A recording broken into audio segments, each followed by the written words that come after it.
नमस्कार साथियों। ज्योतिष की श्रृंखला को आगे बढ़ाते हुए आज नए विषय पर चर्चा करेंगे। इसी के साथ आप सभी से आग्रह करता हूं, चैनल को लाइक करें, शेयर करें और सब्सक्राइब करें। आज का विषय है राहु का जो गोचर हो रहा है 30 अक्टूबर 2023 में मेष राशि से निकलकर राहु मीन राशि में प्लेस्ड होने जा रहा है, गोचर करने जा रहा है। आज बात करेंगे कि मेष लग्न वालों के ऊपर, मेष राशि वाले के ऊपर इस गोचर का क्या प्रभाव पड़ेगा। आइए इसको जानते हैं। जब राहु मेष राशि से निकलकर मीन राशि में गोचर करेगा तो मीन राशि में गोचर करते हुए वो 3 नक्षत्रों के अंदर गोचर करेगा।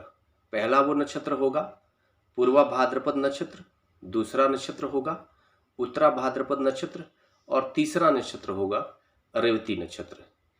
इन 3 नक्षत्रों को गोचर करते हुए राहु 540 दिनों तक इस राशि में रहेगा। आप सभी को मालूम है राहु एक राशि में 18 महीने तक लगभग रहता है। 18 महीने तक मतलब 540 दिनों तक रहता है। राहु 1 डिग्री चलने के लिए लगभग 18 दिनों का समय लेता है। उस हिसाब से राहु मीन राशि में गोचर करते हुए लगभग 60 दिनों तक पूर्वा भाद्रपद नक्षत्र में गोचर करेगा। फिर उत्तरा भाद्रपद नक्षत्र में राहु गोचर करेगा लगभग 240 दिनों तक। उसके बाद रेवती नक्षत्र में राहु गोचर करेगा लगभग 240 दिनों तक। तो इस गोचर का प्रभाव मैं थोड़ा जब भी बात करता हूँ ब्रीफ में बात करने की कोशिश करता हूँ और एडवांस लेवल पर किसी चीज़ के प्रभाव को समझने की कोशिश करता हूँ और वही चीज़ मैं कोशिश करता हूँ कि आप सभी के बीच भी लेकर आऊँ और शेयर करूँ। जब राहु, पहले हम बात करेंगे कि राहु जिस राशि में गोचर कर रहा है उस पर्टिकुलर प्लेस के ऊपर उस गोचर का क्या प्रभाव होगा। उसके बाद फिर हम बात करेंगे राहु के दृष्टि के प्रभाव के बारे में। जब राहु मेष राशि में या मेष लग्न के अंदर, मतलब ये देखिए आप सभी के सामने मेष लग्न का चार्ट है एग्जाम्पल के तौर पर, और राहु यहाँ पर जहाँ पर 12 नंबर लिख रहा है उसको हम मीन राशि समझते हैं। इस राशि में राहु गोचर करने जा रहा है 30 अक्टूबर 2023 को।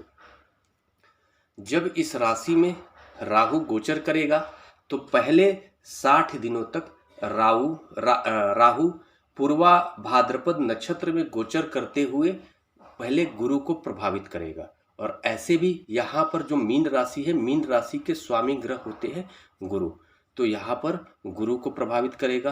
पहले 60 दिनों में ऐसी स्थिति होगी कि यहाँ पर राहु के आते ही जो मेष लग्न वाले हैं या मेष राशि वाले हैं उनके द्वारा अपने गुरुजनों का अपमान की स्थिति करवा सकता है, अपनी गुरुजनों से विवाद करवा सकता है, तिरस्कार करा सकता है। और गुरु के रूप में कौन होता है? गुरु आपके माता पिता भी होते हैं। गुरु जो आपके बड़े हैं, जो आपके आदरणीय हैं, वो सभी गुरु के समान हैं। जो आपके शिक्षक हैं वो भी गुरु हैं, जो बड़े महंत हैं वो भी गुरु हैं। तो सभी ये गुरु की श्रेणी में ही आते हैं। तो जो बड़े आपके आदरणीय सम्मानित लोग हैं, आपके द्वारा कुछ ऐसी परिस्थितियां आपके हो सकती है कि आप किसी से इन्फ्लुएंस होकर किसी नकारात्मक प्रभाव की वजह से, इसको नकारात्मक प्रभाव ही तो कहते हैं। राहु क्या करता है? राहु भ्रम क्रिएट करता है, इल्यूजन क्रिएट करता है, आपके माइंड को निगेटिव डाइवर्ट कर देता है और इसके प्रभाव में आप अपने गुरुजनों का आप अपमान कर सकते हैं। यहाँ पर स्थिति ऐसी बनेगी पहले 60 दिनों तक, क्योंकि 60 दिनों तक राहु जो है वो नक्षत्र में, पूर्वा भाद्रपद नक्षत्र में ही गोचर करेगा और पूर्वा भाद्रपद नक्षत्र के स्वामी ग्रह भी गुरु ही होते हैं, तो यहाँ पर गुरु प्रभावित होंगे।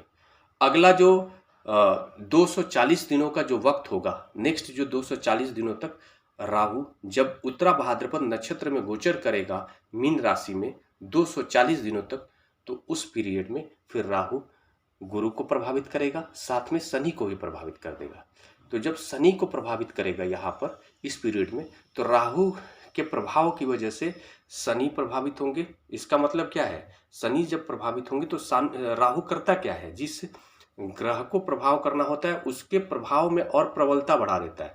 तो शनि के प्रभाव की वजह से क्या होगा, आप ये मान सकते हो कि आपके जो भी नकारात्मक चीजें हैं, जो डिले हो रही है शनि के प्रभाव की वजह से, अगर कोई चीज डिले हो रही है आपके जो जीवन में, शनि के तरफ से जो आपको प्रॉब्लम आ रहा है वो उस चीज को और बढ़ा देने की कोशिश करेगा और बढ़ाएगा, ये परिस्थितियां बनेंगी। इसके अलावा एक और चीज आपको मैं बता दूं कि जैसे अगर शनि की अगर मान लो कि इसमें ये भी है एक इसमें एक और आपको जो है ना कि नकारात्मक के साथ साथ सकारात्मक बात यह है कि जब राहु उत्तरा भाद्रपद नक्षत्र वाले नक्षत्र में जब गोचर करेगा 240 दिनों तक, 60 दिनों के बाद, तो उस पीरियड में शनि जब प्रभावित होंगे तो उस पर्टिकुलर जातक की कुंडली में शनि की स्थिति पर भी उसके प्रभाव आपको अलग अलग भिन्न देखने को मिल सकते हैं। अगर मान लो किसी के कुंडली में शनि जो है कि बहुत ही प्रबल होकर के और वो मजबूत स्थिति में बैठा हुआ है, लाभ की स्थिति में, लाभ देने की स्थिति में बैठा हुआ है, तो ऐसी कंडीशन में आपको लाभ भी दिला सकता है, वो आपको ऐसे लाभ दिला सकता है। उसके बाद आपका जो है ना कि अगला जो 240 दिनों का वक्त होगा वो उस टाइम रेवती नक्षत्र में राहु यहाँ पर गोचर करते हुए गोचर करेगा। अंतिम जो 240 दिन होगा वो रेवती नक्षत्र में गोचर करेगा। तो रेवती नक्षत्र में जब राहु गोचर करेगा तो वो बुध को प्रभावित करेगा, साथ में गुरु को ही प्रभावित करेगा। तो जब बुध को प्रभावित करेगा राहु, तो वो बुध की स्थिति को, बुध क्या है, बुध आपको बुद्धि के कारक है, तो आपकी बुद्धि के अंदर वो आपको प्रबलता दे सकता है। राहु करता क्या है, जो चीज जिस ग्रह के साथ वो जाकर बैठेगा उस ग्रह के प्रभाव के अंदर प्रबलता दे देता है, वो और बढ़ा देता है उस ग्रह के प्रभाव को। तो आपको जब बुध के साथ राहु बैठेगा तो बुध की जो प्रबलता है वो आपको देखने को मिलेगी। मतलब बुध के कारण क्या होता है, व्यक्ति जो है वो आपको, जैसे अब उस जातक की कुंडली के अंदर, पर्टिकुलर जातक की कुंडली में आप यह मान सकते हो गोचर का जो प्रबल जो जनरल प्रभाव ये देखने को मिलेगा कि यहाँ पर बुध की प्रबलता देखने को मिलेगा। बुध की प्रबलता का मतलब अलग अलग जातक की कुंडली में जो बुध की स्थिति होगी, अगर वो नकारात्मक स्थिति में हुआ तो फिर वहां पर आपको नकारात्मक प्रबलता भी देखने को मिल सकती है, और सकारात्मक स्थिति में हुआ तो फिर आपको सकारात्मक प्रबलता भी देखने को मिलेगी। और आप ये मान सकते हो कि यहाँ पर बुध जो है प्रभावित होकर के वो बहुत ज्यादा टेक्निकल हो जाएगा। आपकी जो बुद्धि, जो जातक की जो कुंडली में अगर बुध से प्रभावित होकर के जातक जो है वो बहुत ज्यादा वो टेक्निकल हो सकता है। ऐसे पीरियड में आप ये मान लो कि उनकी बुद्धि में जो है कि बढ़ोतरी भी लेकर के आएगा वो। ये तो आपको प्रभाव हो गए कि राहु गोचर करेगा जब मीन राशि में, तो पर्टिकुलर इस घर के ऊपर क्या प्रभाव होगा हमने इसकी बात कर ली। अब हम बात करते हैं कि राहु, आप सभी जानते हैं कि राहु की जो दृष्टि होती है वो गुरु की तरह ही होती है। मतलब राहु की भी 3 दृष्टियां हैं गुरु की तरह। तो पहली दृष्टि क्या होती है, राहु की पहली दृष्टि 5वीं होती है, दूसरी जो है कि 7वीं होती है, और फिर 9वीं दृष्टि होती है। तो हम सबसे पहले 5वीं दृष्टि की बात करेंगे। तो यहाँ पर जब राहु बैठेगा गोचर के अंदर, जब गोचर करेगा जब राहु, तो यहाँ से आपको उसकी जो दृष्टि होगी 5वीं, पहला, दूसरा, तीसरा, चौथा और 5वीं जो दृष्टि होगी वो आपको, जहाँ पर 4 नंबर लिखा हुआ है, इसको बोलते हैं हम 4th हाउस भी बोलते हैं, या फिर सुख का घर भी बोलते हैं, यहाँ पर इसकी 5वीं दृष्टि राहु की पड़ेगी। अब जब 5वीं दृष्टि राहु की यहाँ पर पड़ेगी, जहाँ पर 4 नंबर लिखा हुआ है, आप सभी जानते हैं कि 4 नंबर मतलब कर्क राशि। तो कर्क राशि के जो स्वामी ग्रह होते हैं वो आपको चंद्रमा होते हैं। तो राहु सबसे पहला काम क्या करेगा यहाँ पर दृष्टि डालते हुए, तो वो सबसे पहले वो आपको चंद्रमा को प्रभावित करेगा। तो चंद्रमा और राहु के बीच आपको सबसे ज़्यादा आपको प्रबल दुश्मन के रूप में राहु मानता है चंद्रमा को। तो चंद्रमा क्या है? चंद्रमा आपको मन के कारक है, चंद्रमा आपको माता के कारक है, चंद्रमा आपके संवेदना के कारक है, जो भी आपके इमोशंस है उन सब के कारक है। तो उन सारे इमोशंस में आपको बढ़ोतरी देखने को मिलेगी, माता के हेल्थ में आपको कमी आ सकती है, आपका ये मान लो कि सुखों में कमी की स्थिति ला देगा, ऐसी स्थिति बनाएगा राहु यहाँ पर जब गोचर करेगा। सुख का घर आपको 4 नंबर जो लिखा हुआ है चंद्रमा, तो चंद्रमा मतलब यहाँ पर राहु आकर के इस घर से संबंधित जो भी चीज़ें हैं उन सबको नकारात्मक घटाने की कोशिश करेगा। अगर सुख है तो सुख को कम करेगा, अगर ऑलरेडी पहले से दुख है तो उस दुख को और बढ़ा सकता है, ऐसी स्थिति बनेगी। लेकिन आपको और एक और चीज़ आप जान लो कि वही जो है कि आपको उसी तरीके से फिर यह भी समझना होगा कि राहु जब इस घर के अंदर जब अपनी दृष्टि डालेगा तो पहले जो उसके ये मान लो कि पहला जो उसका जिस नक्षत्र पे दृष्टि डालेगा वो आपको पुनर्वसु नक्षत्र पे दृष्टि डालेगा 60 दिनों तक। तो यहाँ पर भी दृष्टि डालते हुए वो फिर वो गुरु को ही प्रभावित करेगा, गुरु को ही प्रभावित करने वाला है। और उसके गुरु के साथ साथ आपको फिर अगले 60 दिनों के बाद फिर शनि को प्रभावित करेगा, क्योंकि उसकी जो दृष्टि का जो उसके राहु जो है गोचर करते हुए अगले 60 दिनों के बाद फिर वो आपको पुष्य नक्षत्र के एरिया का, पुष्य नक्षत्र पे फिर आपको उसकी दृष्टि पड़ेगी। पुष्य नक्षत्र के एरिया पर मतलब पुष्य नक्षत्र का जो अंश है उस अंश के ऊपर जब राहु की दृष्टि पड़ेगी तो फिर वहाँ पर आपको शनि प्रभावित होंगे। तो शनि प्रभावित होंगे तो क्या होंगे, मतलब चंद्रमा और शनि दोनों प्रभावित हो जाएंगे। तो चंद्रमा और शनि दोनों प्रभावित हो जाएंगे तो यहाँ पर शनि की प्रबलता को बढ़ाएगा। और चंद्रमा और शनि जहाँ पर भी आपको शामिल होते हैं तो व्यक्ति जो है वो बहुत ही स्पिरिचुअलिटी की तरफ भागने लगता है, वो आपको अध्यात्म की तरफ भागने लगता है, वो आपको खोजबीन करने लगता है, सत्य की तरफ, सत्य को जानने की कोशिश करने लगता है। तो इस तरह के जो भाव है उसमें आपको कहीं ना कहीं बढ़ोतरी देखने को मिलेगी, प्रबलता देखने को मिलेगी। वो आदमी उस टाइम उचट करके और उस परम ज्ञान को जानने की कोशिश करने की तरफ भागने लगेगा, उसकी कोशिश करने लगेगा। आपको इस तरह के उसके बिहेवियर हो सकते हैं। उसके बाद अगला जो उसका 240 दिनों तक वो आपको ऐसे प्रभाव देखने को मिलेंगे जब उसकी 5वीं दृष्टि में, जब वो आपको 240 दिनों के बाद जब उसके नक्षत्र में, जब उसके अश्लेषा नक्षत्र के अंश पर जब दृष्टि पड़ेगी राहु की, तब उस पीरियड में फिर आपको वो चंद्रमा के साथ साथ बुध को प्रभावित करेगा। हाँ, यहाँ पर जो है आपको एक अलग विशेष प्रभाव देखने को मिलेगा, क्योंकि जब राहु की दृष्टि जब चंद्रमा को प्रभावित करते हुए जब आपको वो अश्लेषा नक्षत्र के अंश को जो प्रभावित करेगा तो उस पीरियड में बुद्धि जो होगी ना उसकी बहुत ही आपको विशेष बुद्धि देखने को मिलेगी। चंद्रमा बुध और राहु शामिल हो जाएंगे, तो चंद्रमा बुध और राहु जब शामिल हो जाएंगे तो व्यक्ति का जो मन है वो बहुत ही टेक्निकल हो जाएगा, हाई लेवल का वो ज्ञानी बन सकता है। उसकी जो वाणी में है वो आपको एक सातिराना एक शब्द आपको इस्तेमाल करने की क्षमता आ जाएगी। जब भी किसी से बात करेगा तो आपको एक विशेष सातिर तरीके से बात करने की क्षमता आ जाएगी, और वो किसी भी चीज़ को टेक्निकल तौर पे उसके जो माइंड की जो सोचने की क्षमता होगी बहुत ही बढ़ जाएगी, और वो इनोवेटिव, बहुत ही हाई लेवल पे इनोवेटिव हो सकता है टेक्निकल क्षेत्र में, ऐसी स्थिति बन जाएगी आपको। अब हम बात करते हैं राहु की, जो है ना कि आपको 7वीं दृष्टि, राहु यहाँ पर गोचर करते हुए 7वीं दृष्टि उसकी जो होगी वो आपको 6ठे घर के अंदर, ये 6th हाउस में जहाँ पर 6 नंबर लिखा हुआ है यहाँ पर होगी।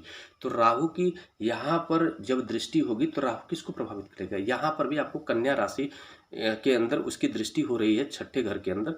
तो जो 6ठा घर के जो स्वामी ग्रह है वो आपको बुध है, और 6ठा घर क्या है, 6ठा घर आपको व्यक्ति के रोग, रिपु, ऋण, इन सारी चीज़ों का है, सेवा का भी घर है। मतलब छोटे छोटे जो रोग होते हैं, जो ऋण होते हैं, जो आपको कर्ज का जो भाव है वो भी हम 6ठे हाउस से ही आपको आकलन करते हैं। इवन आपको जो है कि यहाँ पे कोर्ट कचहरी, मतलब जो इलीगल चीज़ें हैं उसका भी जो है कि हम आकलन 6ठे घर से करते हैं। तो यहाँ पर जब राहु आपको प्रभाव डालेगा तो आप यह मान सकते हो कि अगर बुध की स्थिति किसी इस जातक की कुंडली में अगर बुध की स्थिति मान लो नकारात्मक है तो वो ऑलरेडी अगर पहले से किसी भी तरह के लीगल एलिगेशन में फंसा हुआ है तो राहु क्या करेगा, वहाँ पर उस चीज़ को और वो बढ़ाने का काम करेगा, उस स्थिति को और वो बढ़ा देगा, इंक्रीज करने की क्षमता आ जाएगी, ऐसी स्थिति मतलब वो इंक्रीज कर सकता है मुसीबतों को। अगर वो बुध के कारण मतलब अगर वो पहले से लीगल प्रॉब्लम में फंसा हुआ है, या फिर जो है ना कि उसके किसी छोटे मोटे रोग से वो परेशान है, या फिर जैसे आपको ये मान लो कि कर्ज से अगर वो परेशान है, तो इन सारे क्षेत्रों को प्रभावित करते हुए राहु और बढ़ाने की कोशिश करेगा। और पहला जो आप ये मान लो कि 7वीं दृष्टि उसकी जो है ना कि जो पहले नक्षत्र पे पड़ेगी वो आपको उत्तरा फाल्गुनी नक्षत्र के अंश पर पड़ेगी। तो राहु जो है कि वो सूर्य को ही प्रभावित कर देगा, क्योंकि उत्तरा फाल्गुनी नक्षत्र के जो स्वामी ग्रह होते हैं वो आपको सूर्य होते हैं। तो पहले जो 180 दिनों तक जो उसका प्रभाव होगा गोचर का 7वीं दृष्टि के ऊपर, उसमें आपको सूर्य भी प्रभावित हो जाएंगे, और उस पीरियड में उस व्यक्ति के मान सम्मान में भी, जातक के मान सम्मान में कमी देखने को भी मिल सकती है। और उसको समाज में अगर सूर्य बहुत पहले से मजबूत है, बाकी सारे ग्रह जुपिटर वगैरह मजबूत है, तो उसके उतने प्रभाव नहीं देखने को मिलेंगे।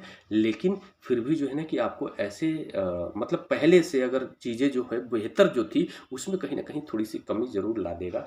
वो आपको उनके मान सम्मान में, उनके नकारात्मक प्रभाव थोड़े से बढ़ा सकता है। उनके अहंकार में वो जो लोग उनसे प्रभावित हो रहे थे वो कहीं ना कहीं वो नकारात्मक हो सकते हैं। ऐसी स्थिति हो सकती है पहले 180 दिनों तक। उसके बाद जब वो हस्त नक्षत्र के अंश पर जब उसकी दृष्टि पड़ेगी राहु की, तो वहाँ पर फिर आपको जो है कि चंद्रमा प्रभावित करेगा, चंद्रमा के को प्रभावित करेगा, साथ में बुध को प्रभावित करेगा। तो ऐसे स्थिति में फिर वो अपने बुद्धि का इस्तेमाल करके वो टेक्निकल होते हुए और वो फिर उस चीज़ों से बाहर निकलने की भी कोशिश करेगा। ऐसी स्थिति भी बन सकती है। फिर उसके बाद आपको जो अगला जो उसके नक्षत्र के अंश पर उसकी दृष्टि होगी वो आपको चित्रा नक्षत्र के अंश पर दृष्टि होगी अगले 120 दिनों तक। मतलब लास्ट जो 120 दिन होंगे 7वीं दृष्टि का, वो आपको ये मान सकते हो कि मंगल वहाँ पे प्रभावित होंगे। साथ में कन्या लग्न की कुंडली है, कन्या राशि बन रही है, तो बुध भी प्रभावित होंगे। बुध के साथ साथ मंगल भी प्रभावित करेगा राहु। तो ऐसे पीरियड में अगर मंगल मतलब व्यक्ति को थोड़ा सा गुस्से से बचना चाहिए।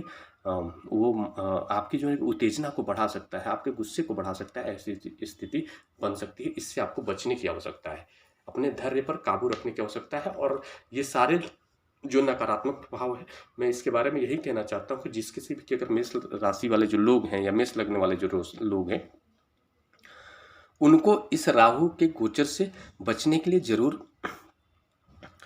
उनको शिव जी का पूजा करना चाहिए, ओम नमः शिवाय का जाप करना चाहिए, या फिर जल चाहे तो वो जल भी चढ़ा सकते हैं। उनको जरूर जीवन में उनके सकारात्मक प्रभाव देखने को मिलेंगे।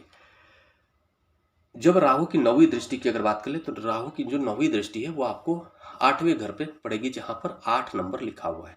वृश्चिक राशि के ऊपर राहु की 9वीं दृष्टि पड़ेगी। और राहु की जब 9वीं दृष्टि पड़ेगी उसमें जो है ना कि 60 दिनों तक वो आपको विशाखा नक्षत्र के अंश पर उनकी राहु की दृष्टि होगी। तो राहु की दृष्टि जब विशाखा नक्षत्र के अंश पर होगी, तो मतलब कुल मिलाकर के आप ये बोल सकते हो कि विशाखा नक्षत्र के जो स्वामी ग्रह है वो आपको गुरु ही है। तो पहले जो वो गुरु को ही प्रभावित करेगा, अपनी दृष्टि से भी प्रभावित कर रहा है, और वहाँ पे गोचर करते हुए भी गुरु को प्रभावित कर रहा है। तो ऐसे स्थिति में उनके जो बड़े हैं, उनके जो आदरणीय लोग हैं, उनके हेल्थ में भी आपको इशू देखने को मिल सकता है। उनके बड़े जो बुजुर्ग हैं, ऐसे स्थिति बन सकती है। उनका ख्याल रखें, उनका ध्यान रखें। फिर उसके बाद अगले 60 दिनों के बाद फिर अनुराधा नक्षत्र के अंश पर जब दृष्टि पड़ेगी राहु की, तो शनि की दृष्टि पड़ेगी। तो राहु की जब शनि के ऊपर जब दृष्टि पड़ेगी और 8वें घर में शनि यहाँ पर प्रभावित करेगा, वो मतलब शनि के नक्षत्र के अंश पर जो है कि दृष्टि पड़ेगी राहु की। अनुराधा नक्षत्र के अंश पर जब दृष्टि पड़ेगी तो उसके जो स्वामी ग्रह है वो आपको शनि है, और शनि जो है कि 8वें घर के वो आपको कारक भी माने जाते हैं। तो जब जो है कि राहु गोचर डालते हुए यहाँ पर जब दृष्टि डालेंगे, तो व्यक्ति के अंदर जो है ना कि वो आपको बहुत ही इनोवेटिव हो जाएगा। वो आपको सत्य की खोज में जो है ना कि निकलने की तरफ उसके जो मन है बहुत ही प्रेरित होंगे, और वो सत्य को जानने की तरफ कोशिश करेगा। ऐसे उसके भाव बन सकते हैं। बाकी उसके जो है कि अलग अलग जातक के अलग अलग जो उसके ग्रहों का जो प्लेसमेंट है कुंडली के अंदर, उस ग्रहों के प्लेसमेंट के आधार पर फिर चीज़ें जो है कि निर्धारित होंगी। लेकिन ओवरऑल आप ये जरूर मान सकते हो कि उसका शनि प्रभावित हो जाएगा, और वो शनि जो है कि क्या करेंगे, 8वें घर को प्रभावित करेंगे, और व्यक्ति को बहुत ही इनोवेटिव, खोजबीन, गुण ज्ञान के प्रति जानने की इच्छा, इन सारी चीज़ों को वो बढ़ा देंगे। ऐसी स्थिति बनेगी। फिर आपको राहु की जो है ना कि अगले लास्ट का जो 240 दिनों का जो वक्त होगा, तो फिर राहु जो है कि फिर ज्येष्ठा नक्षत्र के अंश पर उनकी 9वीं दृष्टि पड़ेगी, तो वहाँ पर भी फिर वो बुध को प्रभावित करेंगे। और बुध को जो प्रभावित करेंगे, मंगल तो ऑलरेडी प्रभावित हो ही रहे हैं, क्योंकि ऑलरेडी जो है कि वृश्चिक राशि के जो स्वामी ग्रह हैं वो आपको मंगल ही हैं।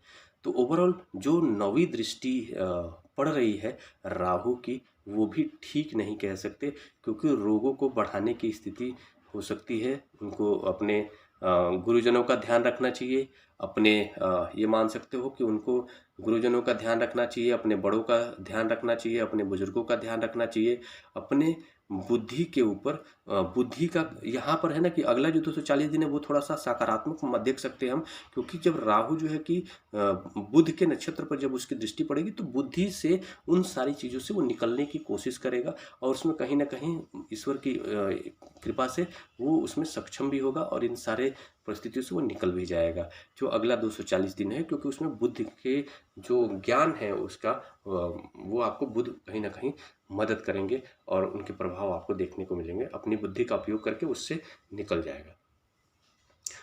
तो ओवरऑल मैं यही कहूँगा कि जो मेष लग्न वाले हैं, मेष राशि वाले हैं, उनको अपने बुजुर्गों का ध्यान रखना चाहिए, अपनी माता का ध्यान रखना चाहिए, अपने जो है ना कि आप ये मान लो कि उनके जो बुजुर्ग हैं, अपनी माता हैं, उनके जो छोटे भाई बहन हैं, मंगल जो है कि आपको छोटे भाई का भी कारक होता है, और उसके बाद जो है ना कि आपको उनके रोग ऋणी इन सारी चीज़ों का मतलब विशेष ख्याल रखना चाहिए, अपना खुद का भी और अपने बुजुर्गों का भी, अपने माता का भी, अपने भाइयों से संबंध को बनाकर रखने की कोशिश करनी चाहिए, और इस सब के लिए उनको शिव जी का पूजन करना चाहिए, और उनको जरूर जीवन में आपको सकारात्मक इसके प्रभाव देखने को मिलेंगे। इसी के साथ फिर अगले विषय पर चर्चा करने के लिए आप सभी के बीच उपस्थित होऊंगा। तब तक के लिए मेरा नमस्कार।